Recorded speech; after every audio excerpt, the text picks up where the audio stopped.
It wasn't at all what they were expecting to find. Back in August of 2016, workers at St. John's College at the University of Cambridge opened up a section of wall to put in some new electrical wiring, and they stumbled upon something else, an old leather shoe. Now, let's be clear. Old buildings have a long history, and St. John's College has been around since 1511, making for plenty of time to accumulate old things. It wasn't anything fancy, just a dusty old shoe about the size of a modern 6, and most likely worn by a man. But this simple old shoe, estimated to be about 3 centuries old, was more than just debris. It's a clue. You see, it's evidence of a practice that historians refer to as concealment. It was a folk ritual designed to protect the building that the object was hidden inside. How it was supposed to actually work is still a bit of a mystery, but there are some who believe that shoes were viewed as capable of trapping the devil. And while thousands of old shoes have been found in walls, attics, and chimneys all across England and its former colonies, other items were concealed as well. We've talked about witch bottles here before, but folks also frequently hid locks of hair and wigs. It was believed that fairies or witches who might try to enter a home through the chimney would spot the hair, believe it was a real person standing guard, and then run away. But of all the types of objects found hidden inside the chimney or roof of an old home, one group always gets a bit more notice. Cats, specifically the mummified remains of entire cats concealed in hidden spaces, to act as a charm to ward off invaders of both the spiritual and the material kind. Cats, you see, are special to a lot of people, and they have been for a very long time. From household companions to a central figure of the Halloween season, it's hard not to bump into them. And once you learn about the folklore, you'll understand why. I'm Aaron Mankey, and this is Lore.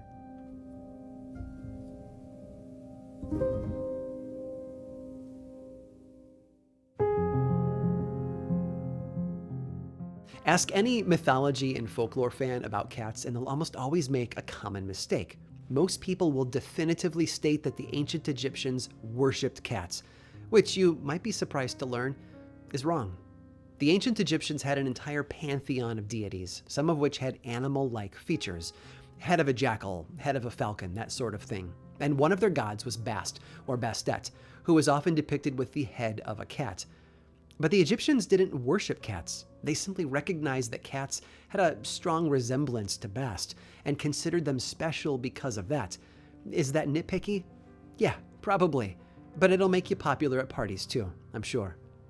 Bast had a number of different names too. Lady of the East and Goddess of the Rising Sun were 2 common ones. Also, Goddess of the Moon. They even called her Sacred and All-Seeing Eye, which I assume is a reference to that annoying thing that cats do when they walk away and lift their tails, but I could be totally wrong. Now, one other place in Egyptian culture that cats made an appearance was in the home, partly because they were helpful at killing pests like rodents, snakes, and scorpions, and partly because they were a living, breathing reminder of Bast, who was the goddess of health. Having cats around was thought to increase the health in the home. And they were revered so highly that whenever a cat died, they would be mummified, placed in a small coffin, and buried. Then the folks who lived in that home would celebrate their cat, often shaving their eyebrows as a sign of mourning, a period that would only end once their eyebrows had regrown. Now, some cat mummies were manufactured on purpose. They were prepared by various priests, available for purchase as a talisman and offering to Bast. In fact, some temples had mass tombs that they used to house all of these mummified animals that were brought to them. And friend, let me tell you, this was a big industry. Experts believe upwards of 70 million of these animal mummies were made and sold. But of course, ancient Egypt didn't have a monopoly on cats. In fact, they feature quite heavily in a few other cultures around the world too. The Babylonians considered them sacred as well, thanks to their resemblance to Nergal, their god of death and war, who was often depicted in the form of a lion. Nearby in India, it was the tiger that was revered for its connection to Parvati, the goddess of power, motherhood, and balance. And centuries ago, the Scandinavian people loved and protected a breed of feline that they called the skogkat, known today as the Norwegian forest cat. Why? Because the goddess Freya was said to have a chariot that was pulled by cats. In the folklore of the Ojibwa people in North America, there is even a creature known as the Mishi-Peshu. It's commonly known as the lake panther and is said to resemble a giant cat with scales and horns of pure copper. And within the Buddhism of Siam long ago, there was a particular sect that believed that those who lived a good enough life, the holiest and the best of the best, would be rewarded with the ultimate price. Their soul would be placed inside, you guessed it, a cat. It's honestly amazing just how many cultures and religions around the world have held them in high regard. They've been a protector of the living, a companion to the dead, and a symbol of fierce power. It's almost too easy to take it all for granted and just assume that everyone is on good terms with our feline friends. But the truth is, much of what we believe and discuss about cats falls into an entirely different camp, because throughout history, there have been stories and superstitions that paint them in a darker light. Tales that have endured for centuries, altering the way we view these animals. But be warned, while these stories are fascinating, you may never look at cats the same way again.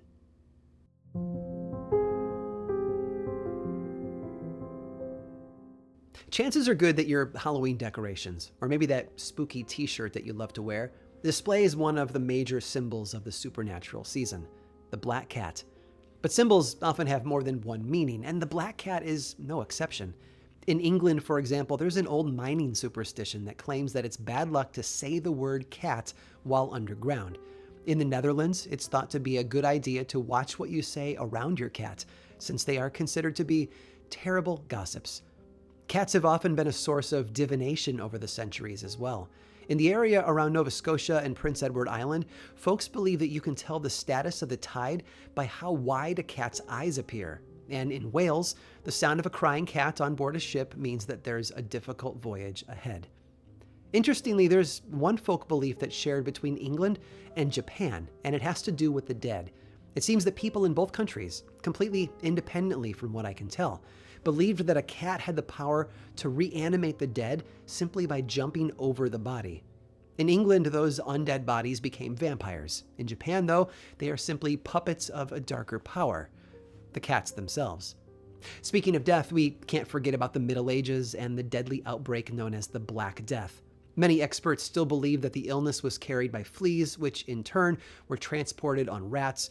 And knowing that, you and I might assume that cats were the hero of the day in any such outbreak. But sadly, it was quite the opposite. When the Black Death burned its way across Europe, hundreds of thousands of cats were killed in an effort to stop the spread. And one reason might just be connected to Pope Gregory IX. Why? Because in the year 1233, he issued a decree that declared Satan to be half cat, and therefore all cats were satanic, especially the black ones. Pope Innocent VIII added on to that idea in 1484 by stating that the cat was the devil's favorite animal and idol of all witches, drawing a tight connection between the two. It's unclear how many cats were killed as a result, but the folk beliefs that still exist today serve as a reminder of how long superstitions can stick around.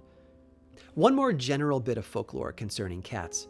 It seems that for a very long time, people have believed that cats have the power to steal a baby's breath. And there are a lot of different explanations for why, and for how it works. But at the root, some scholars believe that it can all be traced back to the Renaissance belief that our soul is attached to our lips. This folklore first appeared in print in 1608, and within 2 centuries there were court cases blaming infant death on cats in the home. How? Well, some thought that the cats were drawn to the baby's lips because of the smell of milk, and then inadvertently licked the soul away. Others felt that it was more intentional, an attack by the cats on innocent children. This led to a more generalized folklore about how people shouldn't let their cats sleep near their infants, lest the animal put the baby at risk. But cats have always been a common household pet, and however tragic it may be, sometimes infants die. And you know how good people are at connecting the dots between two things that they feel must be related, even when they really aren't. Speaking of cats and babies, we can't forget the wonderful branch of folklore known as maternal impression, the belief that a pregnant woman's experiences might impress themselves upon the child that she will raise. And in England, it was believed that simply picking up a cat might cause the baby to be born with cat-like facial features. And look, I get it. People long ago held some pretty unusual beliefs. The amount of supernatural influence and power they attributed to the common house cat was practically at blockbuster superhero movie levels. And we do have to wonder just how committed most of those people were to those beliefs. But what's clear is that a good number of people did accept it all as the gospel truth. And we know that because of at least one story they left behind. A story that spread fear across an entire nation.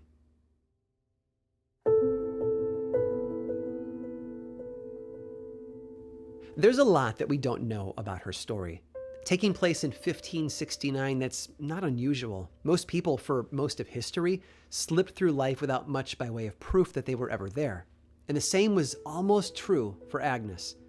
I say almost because the unusual nature of her story helped put a few more of the important details on record.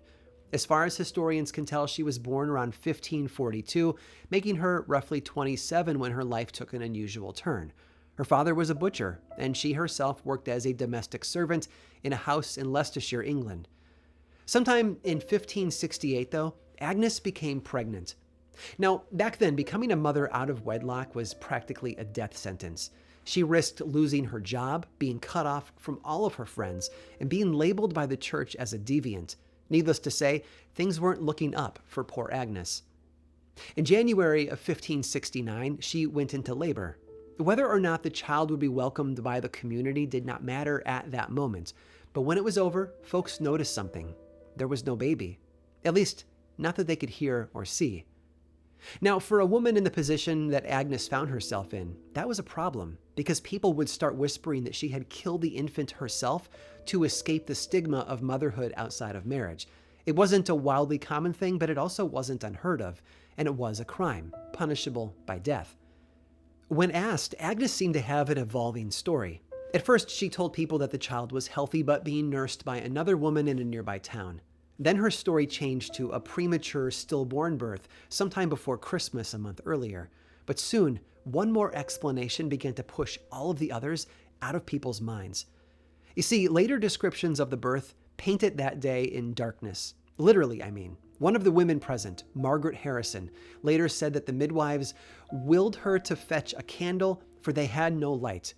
And then when she returned with a candle, she saw something lying on the dirt floor right where she expected to find the baby. But it was something else, something unnatural.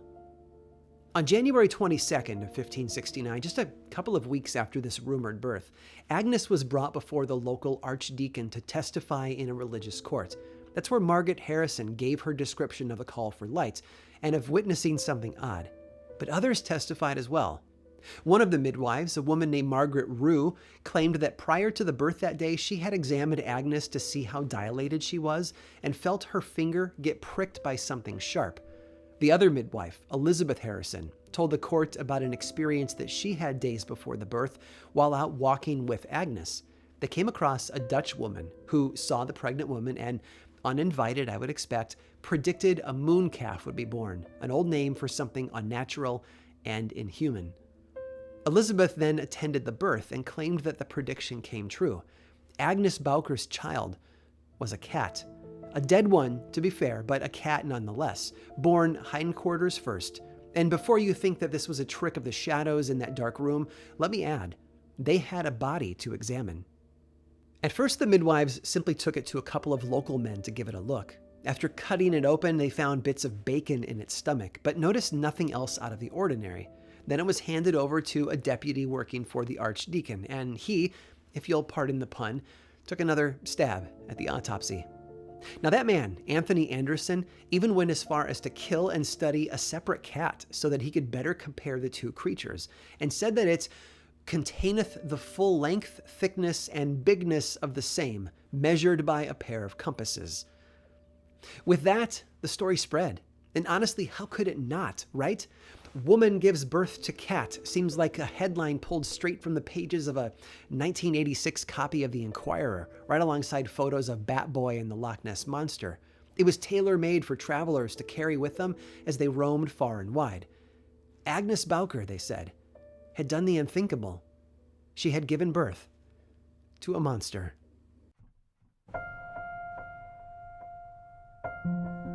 From the ancient world to the modern home, cats have always had a place alongside us. And it's easy to understand why, given how important they were for protecting our ancestors, as well as the comfort and support that many folks today receive from them. One of the things that I love about folklore is that it acts as a sort of flypaper, capturing all of the things that people have considered important over the years. Some folklore deals with obtaining things of value, like treasure or good health, while other bits reflect our hunger for safety and consistency. The fact that cats feature so heavily in global folklore is proof that they are, and always have been, an important part of human culture. For Agnes Bowker, though, it seems cats were, at the very least, a scapegoat. To give birth and then stand before a church tribunal and claim that the baby had been a cat made for an entertaining and even horrifying revelation. So I hope you can see why the archdeacon needed to look into the matters. On the secular side, though, the authorities needed other reassurances. You see, assuming the cat's story was just a curious tale, they still needed to determine the true events. Because if a human baby had been born, where had it gone? And if the answer was infanticide, Agnes Bowker was on thin ice. On February 18th of 1569, about 3 weeks after her religious trial, the Earl of Huntingdon held his own as a representative of the crown. Even the Secretary of State for Queen Elizabeth I, a guy named Edmund Grindal, got involved. And remember, they weren't looking for more stories of supernatural offspring. No, they needed firm evidence that a crime had, or had not, been committed. In the end, no one could prove that Agnes had killed her own baby. But the role of the cat seems to have been figured out. It turns out about a week before she gave birth, Agnes had asked her neighbor if she could borrow the lady's cat, but was told no. It went missing anyway, though, perhaps lured into Agnes's home with a bit of bacon. Grindal himself made a statement about these supernatural accusations, stating that, "For the monster it appeareth plainly to be a counterfeit matter, but yet we cannot extort confessions on the manner of doings." In other words, they had spotted the lie, but failed to uncover the truth. Looking back, it's an unusual and bizarre collision between fact and fiction. Agnes found herself in a difficult place, and whatever the true outcome was going to be, history had taught her that there was a chance people might believe any outlandish story, as long as that story had enough folklore to back it up. And while it didn't work, it does serve as a reminder of just how easily the public can be swayed by a rumor and a bit of fear-mongering, both then and even now. We want to believe in unusual connections, and I think it's fair to say that people will never give up looking for them. Because just like cats, our folklore seems to have 9 lives.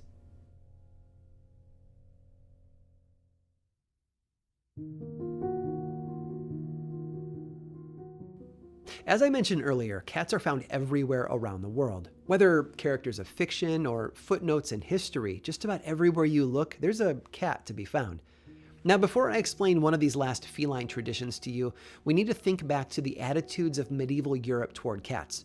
Remember, there was not 1 but 2 decrees by the Vatican concerning their connection to the devil, painting them with the brush of mistrust and fear. But of course, modern science might hold some of the answers. When it came to the dangers that cats pose to pregnant women, it might be helpful to look at the parasitic infection known as toxoplasmosis, which can be caused by contact with cat feces. The symptoms look a lot like the flu, too. Headache, fever, exhaustion, that sort of thing. But can also include blurry vision and seizures for both adults and their babies. Now, of course, we didn't invent toxoplasmosis. It's been around for centuries, maybe even thousands of years. Given the less sanitary conditions of the typical home way back then, people probably suffered from it a lot more often too. And it probably didn't take long for folks to start drawing the connection between the illness and the cats. Throw in your normal, everyday cat allergies with symptoms like coughing and wheeziness, and people might have started to think that their breath was being stolen. And with a couple of popes adding their own spin on the matter, I sometimes think it's a miracle the cats aren't extinct today. Which is the foundation for a bizarre tradition in the town of Ypres in northwestern Belgium. You see, back in the Middle Ages, cats would be rounded up and captured, and then taken to the bell tower that overlooked the town square. And then, because they viewed these cats as agents of the devil, they were tossed from the very top, 230 feet above the square, in a cruel, barbaric form of execution. Some say they did it every spring to kill off the cats that they used throughout the winter to catch rats. Others think it was a warning shot aimed straight at the heart of local witches and the evil spirits that served them. Either way, it was a message written in blood. Back in 1955, though, a new tradition took the place of that ancient, more cruel one. They call it Kattenstoot, otherwise known as the Belgian Cat Throwing Festival, and it's just as delightful as the old version was deadly. Each May, people from all around gather in town for a celebration. At some point each year, a person dressed as a jester climbs up the many stairs that lead to the belfry, lugging a heavy sack over their shoulder. But the cats inside aren't alive, and they never were. They're just stuffed animals to be tossed into the joyful arms of all the children who gather in a crowd down below in the square. And that's what I love about how the town handled their dark and twisted history. They remembered the past, yes, but they've also transformed it into a lesson about how wrong they once were and how it's possible to become better. It's good news for cat lovers, for sure, but also a powerful lesson that any nation can look to for inspiration. History is valuable, but it's also full of mistakes, and it's our job as citizens of the modern world to hold both truths in tension, respecting the past while also demanding better of our future. A lesson we could all stand to learn from. All thanks to cats.